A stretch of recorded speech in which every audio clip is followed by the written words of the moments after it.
You're tuning into Black and White Sports on YouTube. The no-holds-barred truth on sports.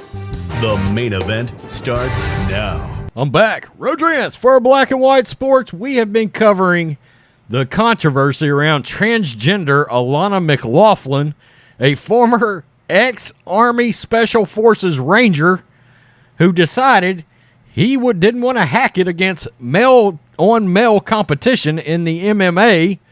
So he went out about 3 weeks ago and he put a woman in a rear naked choke in an MMA ring. Put her down.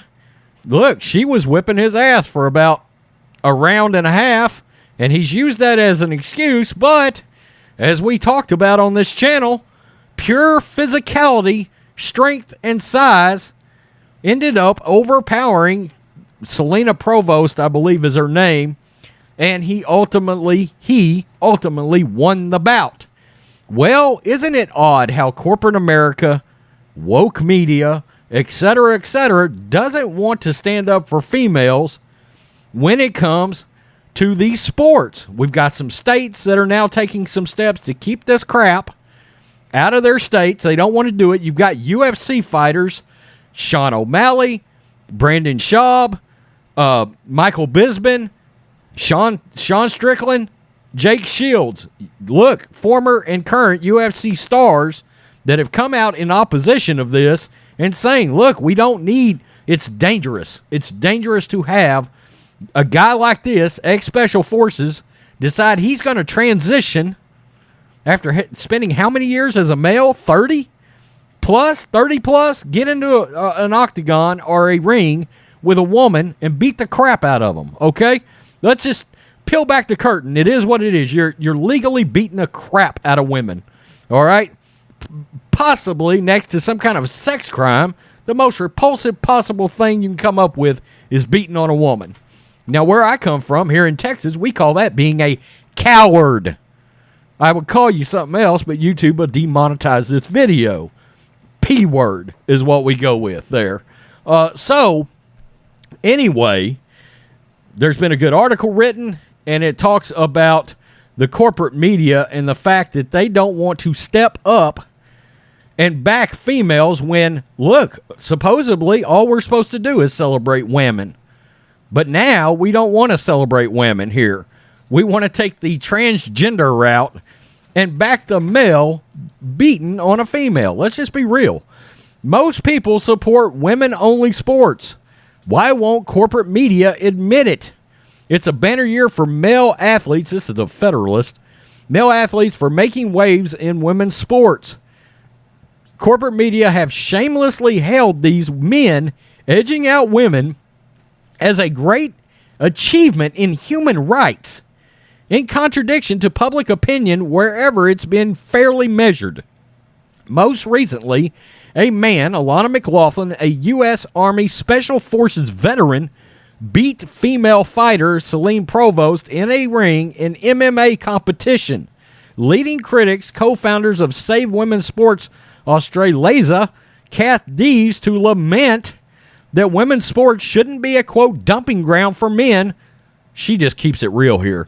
Quote, a dumping ground for men who can't hack it in male competition. That's right.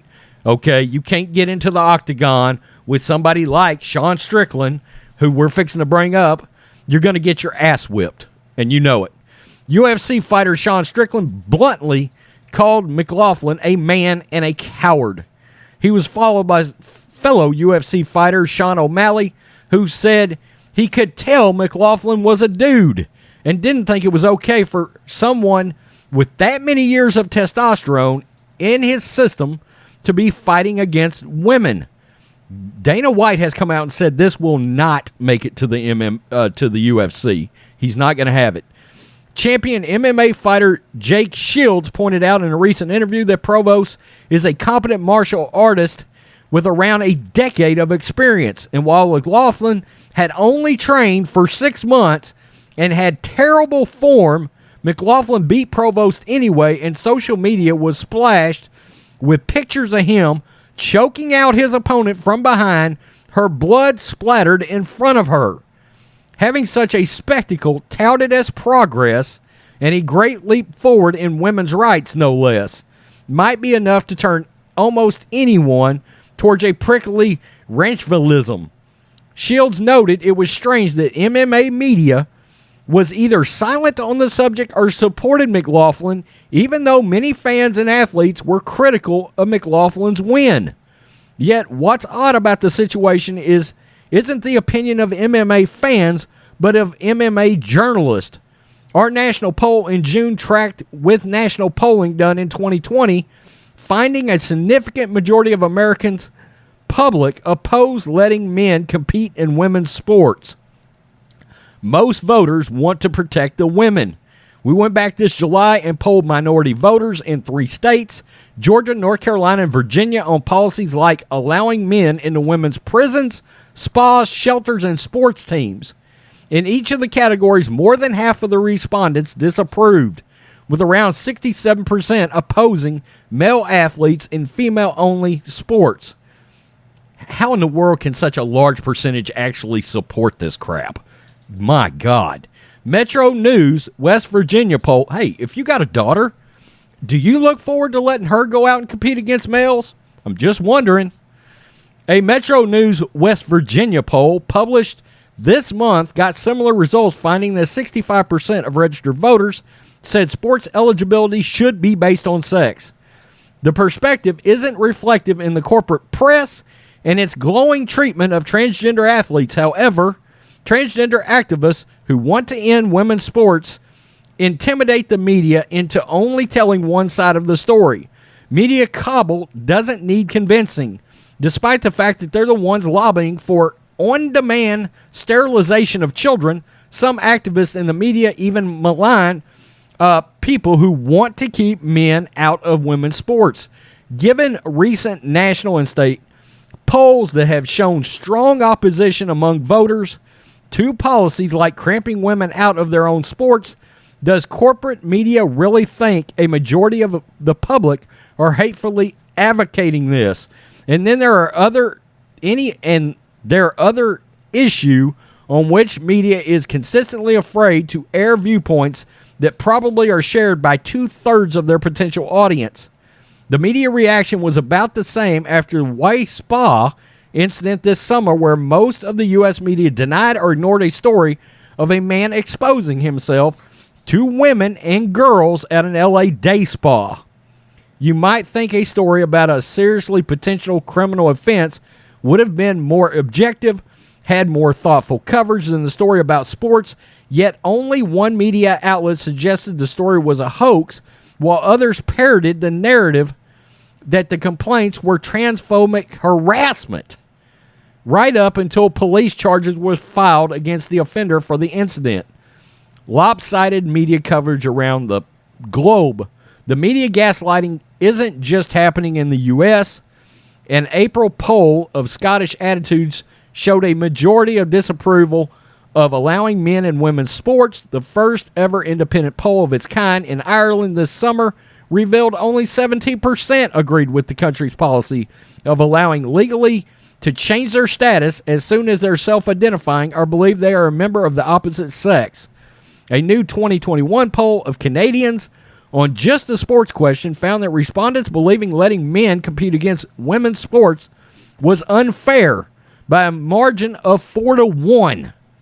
Yet media outlets in all 3 places have shown extreme reluctance to reflect anything like ordinary people of public opinion on these topics, instead of seeming to fear the anger of a small majority of loud detractors. We see that everywhere right now. Okay, it's all about the Twitter mob. Everybody's scared of it. The media's scared of it. They don't want to be canceled. And, we're seeing in the celebration and allowing of things like this. Maybe journalists appear afraid that the Twitter mob, here we go, will get them fired, or that some of their far-left colleagues will organize against them at the office. We have seen that in some cases at some of these newspapers, where they find out that somebody they're working with might have conservative viewpoints and they run them out of the business. But how many polls do journalists and their editors have to see before they stop letting internet comments and fashionably unpopular activists run their newsrooms? we won't hold our breath. Yeah, we won't, because it's not going to happen.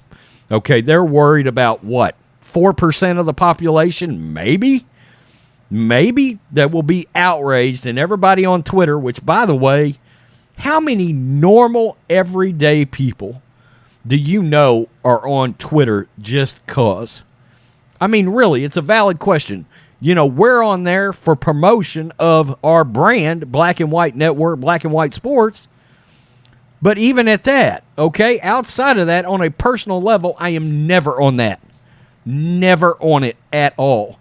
But all these decisions, media, Hollywood, corporate, everything's being made around, really and truly, that one biggest social media entity. And they're saying right here, the majority of Americans don't approve of Alana McLaughlin. They don't approve of Laurel Hubbard. They don't approve of, I believe it's CC Telfer, the track and field. The dude was 400th in the country as a male and then shot to the top when he transitioned over to compete against women. Okay, this is a competitive issue, and in MMA, it's a danger issue. Okay, you are putting these women in harm's way if you let them. I'm shocked that anybody's willing to do it, but for example, that MMA organization that let Alana compete against that female, it drew attention to the organization. So some of them, unless they're a built brand like UFC, they're going to do it. They're going to let this happen. And at least some states are fighting against it. Why the hell Florida, Ron DeSantis, why the hell Texas, Greg Abbott aren't on the list, okay? I'm trying to make Ron DeSantis aware of that fight having taken place down there in Florida. We need to shut that shit down. I mean, shut it down before somebody gets hurt. Piers Morgan came out. I did a video on it. He's worried about somebody being permanently injured, if you get my drift. I mean, out of there. Tell me what you think, Black and White sports fans. Yeah, I mean, this can't keep happening. Somebody's going to get really hurt fighting MMA. We're going to eventually see it in boxing, and I'm sure we're going to see it in wrestling. Good God. Peace. I'm out. Till next time. Thanks for watching the show. Be sure to like, comment, and subscribe. Be sure to tune in next time on Black and White Sports.